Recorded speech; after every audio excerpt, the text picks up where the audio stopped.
The Schwabisch is a simple climbing hitch based off of a prusik.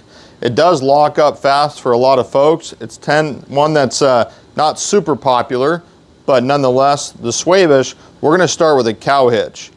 So right to left, and then our tail is going to come up, and then around our host rope and back through that same hole, just like we're tying a cow hitch. As you can see, cow hitch.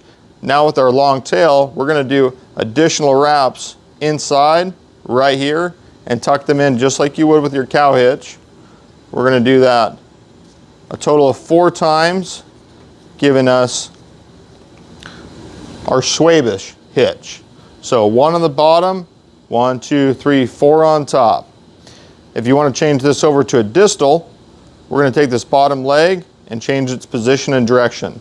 I'm popping it out and I'm going to move it on top, and now we have our distal climbing hitch.